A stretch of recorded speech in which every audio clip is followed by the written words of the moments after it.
சரியா? இந்த பீஸை உள்ளே தள்ளிக்கலாம். இந்த கட்டிங் என்ன 3 பஃப் கேட்டிருக்கிறாங்க, அதனால அதை வச்சுருக்கோம்.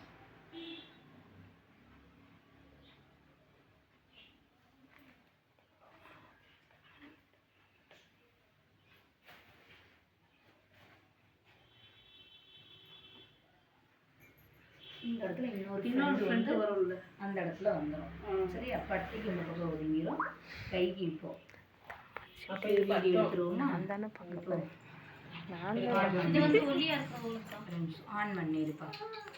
ஆன் பண்ணு. குண்டா உள்ளவங்களுக்கு 1 மீட்டர். இதுக்குள்ளே அவங்க எடுத்து கொடுக்குற பீஸ் வந்து நம்ம லைனிங் பீஸ் வச்சுருக்கோம் இல்லையா, அவங்க எடுத்து கொடுக்குற பீஸ் வந்து இதுக்குள்ளே அடங்குதான்னு முதல் பார்க்கணும். இதுக்குள்ளே பேக்கு ஃப்ரண்ட்டு ஸ்லீவ் 3 அடங்குச்சுன்னா மட்டும்தான் அவங்களுக்கு போடணும். அப்படி இல்லை அப்படின்னா இதுக்குள்ளே அதில் அந்த பீஸுக்குள்ளே அடங்கலை அப்படின்னா போட முடியாதுன்னு சொல்லிடலாம். இப்போ பேக் பீஸ் இங்கே இருக்குது, ஃப்ரண்ட்டு இங்கே இருக்குது. ஃப்ரண்ட்லேயும் முன்பக்க பீஸ் இந்த சைடுக்கு வர்றதுக்கு மட்டும் தான் நம்ம ஆரி ஒர்க்கு போட போகிறோம். இந்த சைடுக்குள்ளது கிடையாது. ஸ்லீவ் 2 பக்கத்துக்கு எங்கிட்டு வச்சு அட்ஜஸ்ட்மெண்ட் பண்ணி அந்த பக்கம் வச்சு விட்ருவோம். இது ஒரு ஸ்லீவ், அது ஒரு ஸ்லீவ். இப்போ நம்ம ஆரி ஒர்க் போடணும் இல்லையா, ஆரி ஒர்க்குக்கு ஃப்ரேம் எங்கே கொடு. இந்த பீஸை போட போகிறோமா, இதுக்குள்ளே இது அடங்கிடுதா அப்படின்னு பார்த்துக்கோ. நம்ம என்ன ஒர்க் பண்ண போகிறோம் அப்படின்னு நீங்கள் போட்டுட்டு இதுக்குள்ளே நம்ம ஒரு பீஸை ஒரு டிசைனிங் இவ்வளோக்கு தான் போட போகிறோம். இதுக்குள்ளே ஃபுல்லாக போட போகிறோம். இது ஃபுல்லாக நான் போட போகிறேன் அப்படின்னா ஃப்ரெண்டை இங்கே போடக்கூடாது.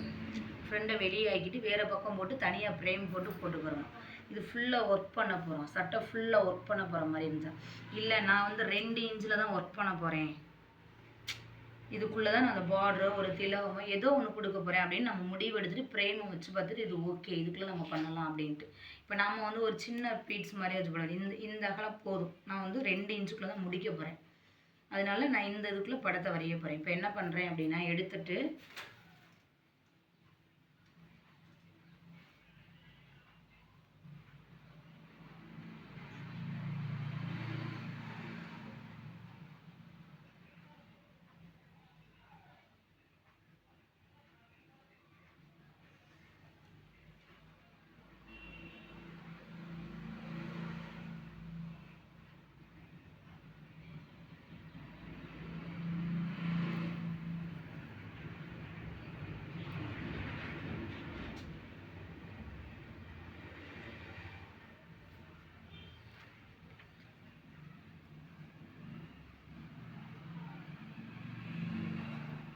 வரைஞ்சிட்டோமா கழுத்து வந்து, அதே மாதிரி இதையும் நம்ம வரைஞ்சி எடுத்துக்கிறோம். இப்போ இதில் வந்து நம்ம எப்படி தைச்சோம்னா தைக்கிறதுக்கு வந்து இடிக்காதுண்ணா. கைடு வந்து 1 சைடு கைடு எப்படி இடிக்காது அப்படின்னா, மேலே தையலுக்கு 1/2 இன்ச்சு ஒரு கோடு விட்டுறணும். சரியா? 1/2 இன்ச்சு கோடு விட்டுட்டு இந்த பக்கம் நம்ம கழுத்துக்கு தைக்கிறதுக்கு ஒரு 1/2 இன்ச்சு விடணும். பொறுமையாக தான் கோடை எடுக்கணும். சரியா?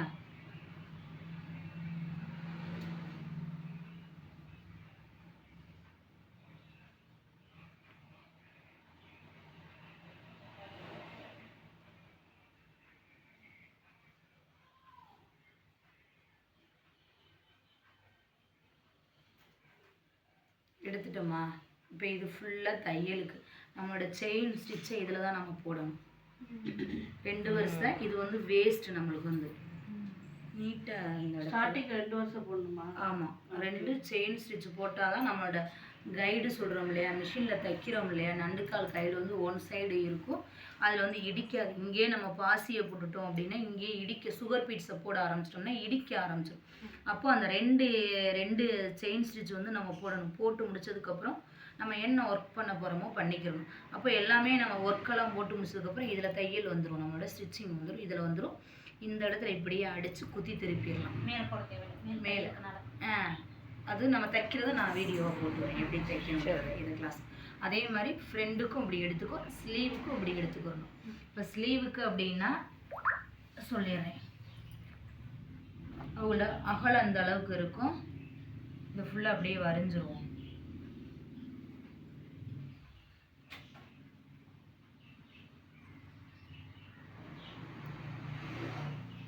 நான் இது வந்து நடுச்சென்று. சரியா?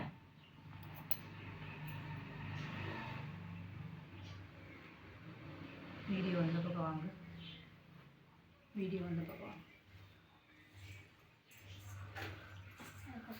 இதுவும் நடுச்சென்று இதுவும் நடுச்சென்று. அடுத்து இதில் தான் நம்ம தையல் வரப்போகுது.